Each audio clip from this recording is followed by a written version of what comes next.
E aí, pessoal, retomando o nosso curso. Hoje mais uma bateria aqui de gravações. Este curso do PCDF, reforçando aqui mais uma vez, está sensacional. Passei a manhã inteira resolvendo inúmeros temas diferentes, elaborando padrões de resposta e estudando também muita coisa boa para o nosso curso aqui. Tenho certeza que você vai lograr êxito. Bom, como você percebeu, a gente falou tudo sobre introdução. A gente está fracionando o tema aqui, o texto aqui, em introdução, desenvolvimento e conclusão. Vimos várias formas diferentes de introdução e agora a gente tem que falar acerca do desenvolvimento, né? É importante que você entenda que o desenvolvimento é a parte principal do seu texto. Para o CESP, 95% da nota está dedicada, está destinada para o desenvolvimento da sua dissertação. Desenvolver textos, desenvolver parágrafos, não é só você ir lá e argumentar sobre o tema, né? Não é simplesmente isso não. Uma das partes mais importantes do desenvolvimento é literalmente você refletir sobre o assunto. É você literalmente concluir, apresentar raciocínios a respeito do que a banca está trazendo para você. Então o desenvolvimento é um lugar que você utiliza para argumentar, ou seja, para você debater o tema por meio de argumentos, né? E literalmente também destacar ali a sua reflexão sobre o tema, né? A sua contribuição crítica sobre o tema. A gente já viu que a gente tende a contribuir criticamente, a gente tende a apresentar o nosso posicionamento, sobretudo quando o tema é polêmico. Eu mostrei para você nos vídeos anteriores aí aquele padrão de resposta da Polícia Federal, do CESP, nossa banca, em que a banca, mas eu ainda vou falar de outros temas que já foram aplicados para o CESP, né? Vai ter um dos vídeos aqui em que eu vou mostrar basicamente alguns dos temas que já foram aplicados em provas anteriores do CESP, para que você tenha em mente aí exatamente o que o CESP vai fazer com você mais uma vez, né? E o que ele pode fazer também. Então eu vou mostrar alguns dos temas que já foram retratados em prova, embora você já tenha na apostila aí, que está aí nos arquivos do curso, né? Na minha apostila você já tem isso aí. Então é muito importante que você saiba exatamente como desenvolver bons textos, claro, sempre acompanhando aqui os entendimentos do padrão de resposta. Não há que se falar em apenas dissertar sobre o tema, trazendo qualquer informação ou quaisquer argumentos lá. Não é bem assim. O desenvolvimento é um lugar em que a gente vai literalmente tentar combinar a nossa resposta com o padrão da banca. Exatamente conforme aquilo que a gente já vinha vendo, né? Essas aulas, a partir de agora, são as aulas mais importantes do nosso curso, então eu preciso que você fique muito atento a elas. Vamos lá, dá uma olhada aí na tela. O que é que nós temos para falar sobre o desenvolvimento? O que é o desenvolvimento? Bom, desenvolvimento, pessoal,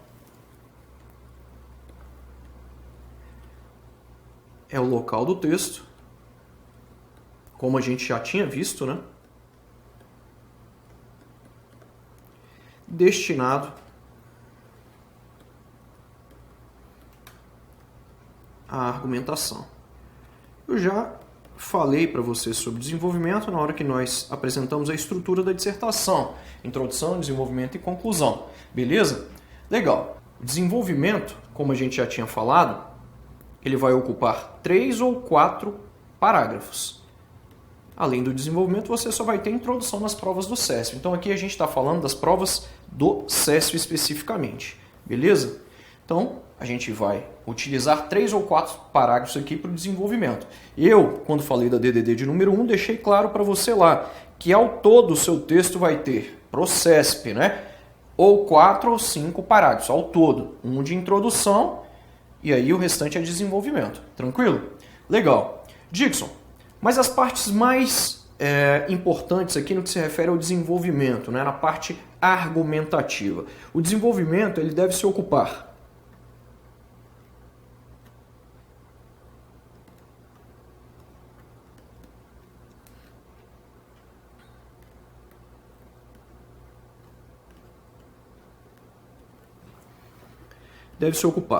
primeiro da argumentação,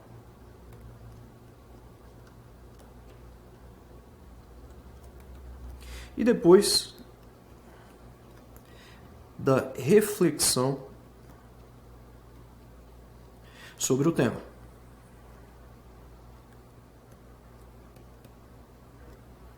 Dixon, mas como eu vou argumentar? Pessoal, Isso aqui vai depender muito da interpretação do que o tópico vai trazer lá para você, né? Você interpreta o tópico e vai depender do que o tópico trouxer para você. Mas é muito comum que a gente apresente, por exemplo, causas, consequências aqui no desenvolvimento, na parte argumentativa.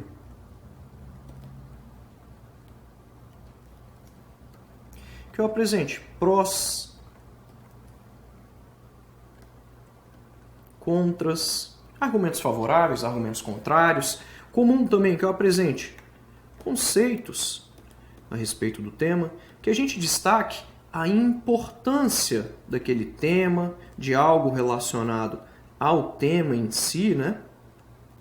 Ainda que nós apresentemos também aqui elementos relacionados a fatos. Fatos são acontecimentos da vida real. Então você, por exemplo, está falando lá sobre feminicídio e você cita um caso de feminicídio que realmente aconteceu no Distrito Federal, por exemplo, né, ou no Brasil. É um fato. Não confunda os fatos com exemplos, ok? Não confunda os fatos com exemplos. Exemplos são literalmente elementos que vão exemplificar aquilo que você está falando, né? Então você quer dar um exemplo lá, por exemplo, dos crimes mais cometidos no DF. Então eu vou falar do furto a pedestre, eu vou falar aí do roubo a bancos, eu vou falar aí do roubo a pedestres, por exemplo, eu vou falar também crimes contra o patrimônio, crimes relacionados à Lei Maria da Penha, né? E por aí vai. Então eu estou dando exemplos, né? Além disso, eu posso também fazer perguntas, mas se eu faço alguma pergunta, eu tenho de apresentar as respostas para elas, né? Isso é obrigatório. Então, perguntei, respondi. No texto é obrigatório que você pergunte, se você perguntar, que você responda, ok? Além disso, a gente pode apresentar aqui também uma alusão histórica relacionada ao tema. Você pode fazer aqui uma alusão histórica sobre o tema. Vou falar do sistema prisional brasileiro, então eu faço uma alusão histórica aqui. Eu vou falar sobre o processo de criação aí do crime organizado no interior dos presídios. Vou falar aí do sistema prisional brasileiro desde 1960, 1970, por exemplo, né? Então a gente faz um histórico rápido ali relacionado à própria temática que a banca traz pra gente. Eu posso fazer também uma comparação. Comparações, e aqui para a gente manter o paralelismo, alusões históricas, né? Alusões históricas. Comparações. Então eu posso fazer comparações.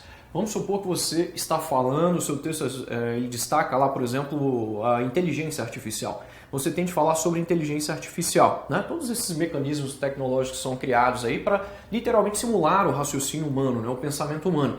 E aí tem muita gente que fala o seguinte, que dos pontos negativos da inteligência artificial, como tem um vídeo meu no YouTube falando sobre isso, um dos pontos negativos é, por exemplo, a extinção de postos de trabalho. Tem gente que acha isso, né? E claro, a inteligência artificial vai extinguir postos de trabalho. Exatamente como ocorreu com o processo aí de automatização de algumas atividades, como o processo de automatização das operações bancárias, né? Esses caixas automáticos de banco, né? Antigamente seriam os bancos, né? Nós tínhamos lá muitos caixas, pessoas mesmo, né? Trabalhando nos caixas ali, sabe? Aí hoje você tem pouquíssimas pessoas trabalhando nos caixas, mas você tem os caixas de autoatendimento, né? As máquinas lá. Ou seja, houve um processo de automatização e, claro, postos de trabalho foram extintos, né? Isso é um fato. Mas, observe, olha o raciocínio sobre o tema. Você não só apresenta argumentos, você apresenta argumentos e, claro, você raciocina, conclui, né? Mas a inteligência artificial está sendo capaz também de criar vários outros tipos de atividades, vários outros tipos de empregos diferentes, de funções diferentes, né? Então essa é a diferença de alguém que apresenta meros argumentos no texto, que enumera meros argumentos, de alguém que vai raciocinar, refletir sobre a temática que foi instada para o debate. Legal, então eu faço uma comparação. Comparações são sempre muito interessantes nos textos, né? Sempre muito interessantes. Além de tudo isso aqui que a gente colocou, você ainda pode apresentar, por exemplo, características relacionadas ao próprio tema.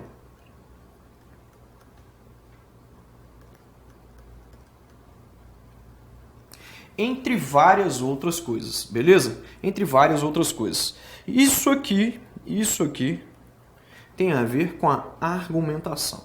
Mas você concorda comigo que se você só apresenta causas, consequências, você vai fazer um parágrafo enumerativo. Então você não pode só fazer isso. Você tem de refletir um pouco sobre a temática. Ocorre então que é aqui que você vai literalmente raciocinar sobre o tema. Então esse processo de reflexão sobre o tema, ele deve se ocupar de raciocínios.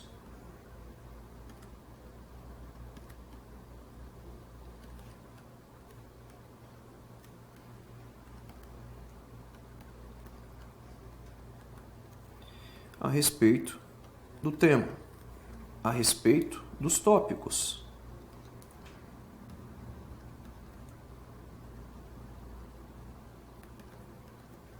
Raciocínios a respeito do tema, a respeito dos tópicos, né? Ou seja,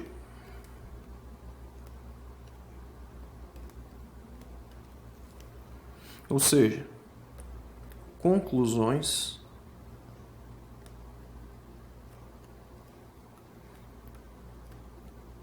e contribuições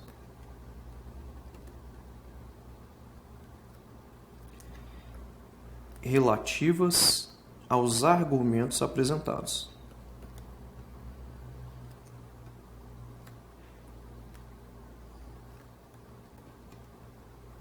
Ah, entendi.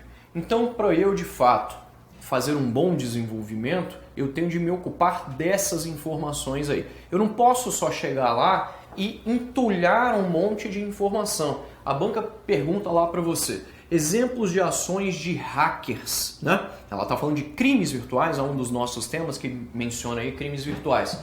E aí você vai trazer exemplos de ações de hackers. Você não pode chegar, são exemplos de ações de hackers, 2 pontos. Aí você coloca lá, a propagação do vírus WannaCry, ponto e vírgula. O caso envolvendo a atriz global Carolina Dickmann, né? Ponto e vírgula. Você não pode só fazer isso, enumerar elementos. Você tem de falar do caso Carolina Dickmann e, claro, refletir um pouco sobre ele, né? Ele se tratou de quê, né? Tem uma coisa importante sobre esse caso, ele foi responsável por literalmente fomentar a criação da lei Carolina Dickmann, né? Da lei que visa punir os crimes virtuais. Então você tem de ter essa noção. Você tem de apresentar ali uma reflexão, um desdobramento crítico a respeito da argumentação que foi trazida. Evite apenas enumerar elementos. Evite fazer isso. Enumerar elementos num parágrafo são coisas que vão te ajudar, mas desde que você também reflita sobre o assunto, que você apresente raciocínios acerca dele. Um bom desenvolvimento vai ser feito exatamente desse jeito. Bom, adiante. Ainda se tratando de desenvolvimento, já vimos aqui o que você tem de fazer de fato para desenvolver um parágrafo aí de nota máxima. Mas a gente tem de ficar atento aqui a algumas coisas, né? Como eu vou desenvolver bons parágrafos? Né? Eu vou utilizar basicamente de quê? Pessoal, todos aqueles 5 Cs aqui são imprescindíveis nesse caso. A gente viu aqueles 5 Cs lá exatamente para isso, para te ajudar aqui, beleza?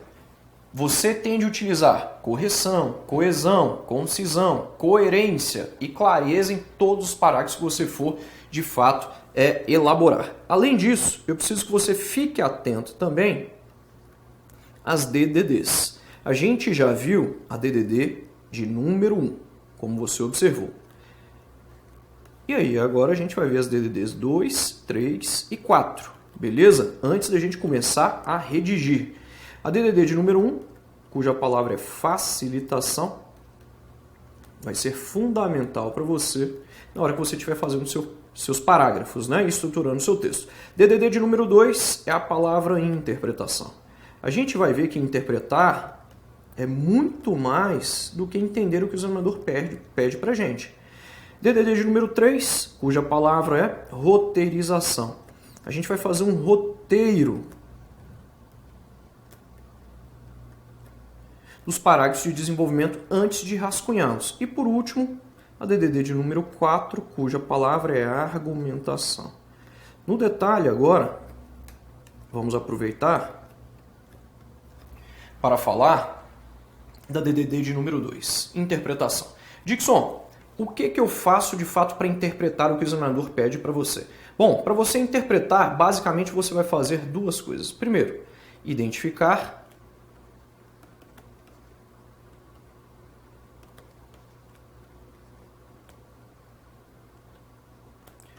palavras-chave. Dixon, em quais locais? Primeiro, no ou nos. Primeiro, o texto motivador. O texto motivador sempre tem coisas interessantes. A gente viu naqueles padrões de resposta que a banca solicita que você parta da própria ideia transmitida pelo texto motivador. Além do texto motivador, nós vamos ficar muito atentos também aí ao próprio comando da dissertação. O comando, ele pode trazer um tópico para você, como você viu naquela prova da PF que eu mostrei no começo dos vídeos. Tranquilo? Além do comando, eu vou ficar atento também ao próprio tema e, claro, aos tópicos. Mas as partes mais importantes aqui para você desenvolver bons parágrafos são os tópicos e o tema. Esses caras aqui são os mais importantes na hora de você interpretar. Interpretar é identificar palavras-chave para entender o que o examinador solicita para você e para tentar também combinar o seu texto com um padrão de resposta que vai ser divulgado pela banca.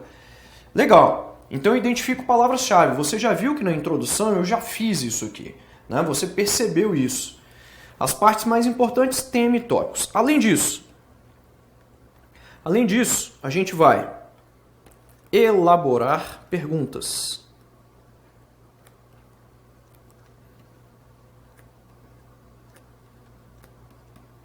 A gente vai elaborar perguntas. Dixon, eu vou elaborar perguntas com base em quê?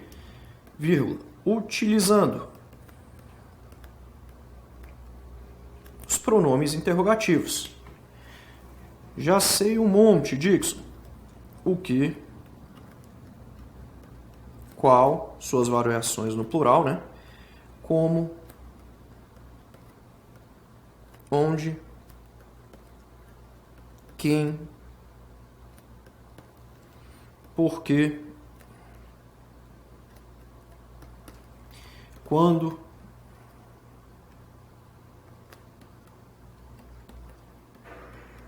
quanto e por aí vai.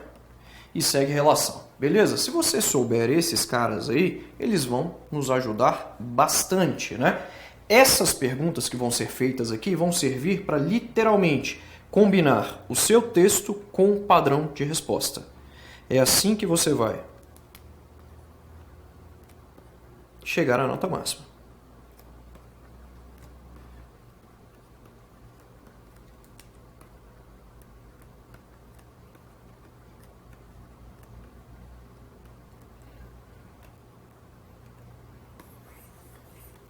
Legal. Interpretação você já está por dentro. Vamos agora para roteirização. O que é roteirizar? Professor, faz aí para eu ver, daqui a pouco a gente vai fazer tudo isso. O que é roteirizar? O processo de roteirização envolve o seguinte, envolve você, primeiro, selecionar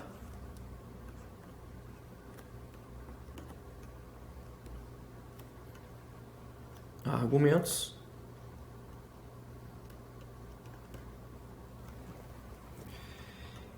relevantes, selecionar argumentos relevantes a fim de responder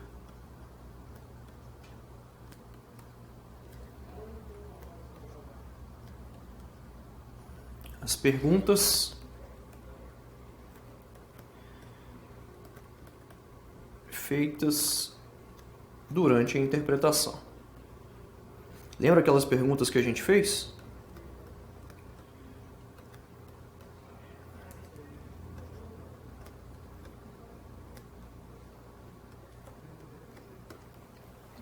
Lembre-se então de usar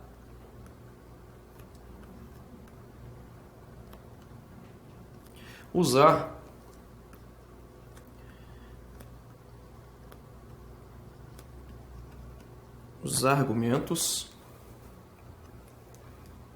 usar os argumentos já repassados. Lembra lá da história de causas, consequências? Lembra daquela história? Tudo aquilo lá que eu coloquei? Pois é, você vai usar isso aqui. Então, na verdade, o processo de roteirização é algo que precede o rascunho. Eu costumo dizer que o roteiro ele vem antes do rascunho, que é o roteirinho que a gente vai fazer. A gente já vai colocar algumas ideias, talvez alguns de vocês já escrevam, se esse T ficou horrível, né? Alguns de vocês já utilizem esse processo aí. Antes de fazer o rascunho, eu faço o roteiro. Então vem roteiro, depois vem o rascunho, depois do rascunho vem a revisão e só então o texto definitivo.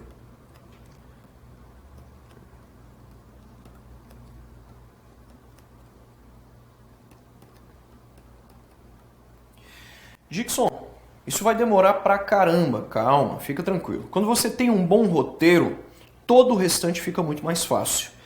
Legal. Mas o roteiro é rascunho? Não, o roteiro não é rascunho. O roteiro ele vem antes do rascunho. Eu costumo dizer que o roteiro ele é pelo menos 70% do rascunho. Ele não é 100%. Porque 100% já seria o próprio rascunho. Você consegue entender isso? Então, é importante você ter isso aqui na cabeça. Você não pode fazer qualquer roteiro com quaisquer informações. O roteiro ele tem que ter ali um mínimo, né? 70% pelo menos das informações que vão ter no rascunho. O processo de rascunho é literalmente você conectar as ideias do roteiro. Então aqui você vai conectar, representa conexão das ideias roteirizadas.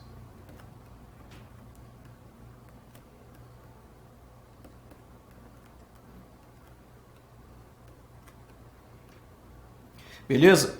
Na revisão você verifica a parte gramatical e também alguma coisa da parte argumentativa e depois você passa o texto a limpo. Legal, esse processo de roteirização é muito útil e a gente vai fazer para que você entenda. E a argumentação, claro, eu tenho que determinar aqui como vai ser a sua argumentação. Sua argumentação ela deve obedecer basicamente esses 4 elementos aqui. A argumentação ela deve ser precisa. Você tem de ir literalmente no local que o examinador quer. Você tem de apresentar os argumentos que ele quer. Ela não pode ser nem muito à esquerda, nem muito à direita. Ela tem de ser realmente no centro e você tem de ir direto ao ponto para revelar o que o examinador quer de você. A argumentação não pode ser fraca, tangencial, imprecisa, superficial. A argumentação deve ser precisa. Além de tudo isso, uma das coisas que eu percebo é que às vezes os alunos produzem parágrafos com certa incoerência. A gente já aprendeu o que é coerência. Então, dos erros que eu mais verifico aqui na parte argumentativa é a falta de coerência. Então, aqui você tem de fazer uma argumentação extremamente coerente. Quando ele vai aglutinar os argumentos, ele costuma colocar os argumentos lá sem muita coerência. Então, você não pode só tacar os argumentos na prova. Tome cuidado com isso. Além disso, deve haver um equilíbrio entre esses dois últimos elementos aqui. A argumentação ela deve ser abrangente, mas ela também deve ser, na mesma proporção, concisa, objetiva. Ocorre, então, que aqui deve ter um equilíbrio entre essas duas forças.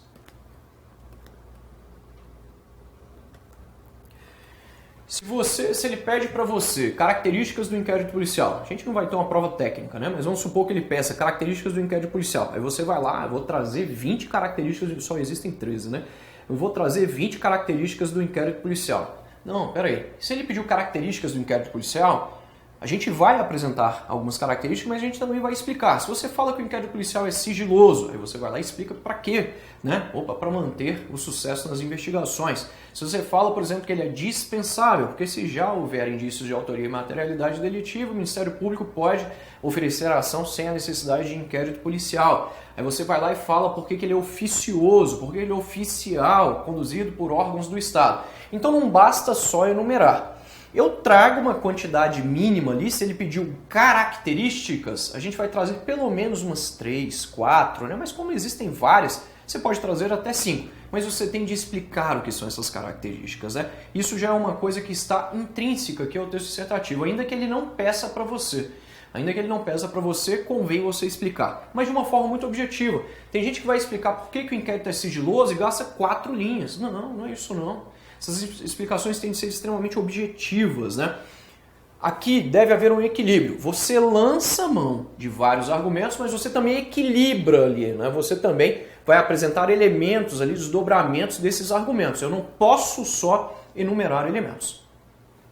Bom, falamos aqui sobre as 3 DDDs, né? A facilitação já tinha falado sobre as 3 últimas DDDs. Falamos sobre interpretação, roteirização e falamos também a respeito da argumentação.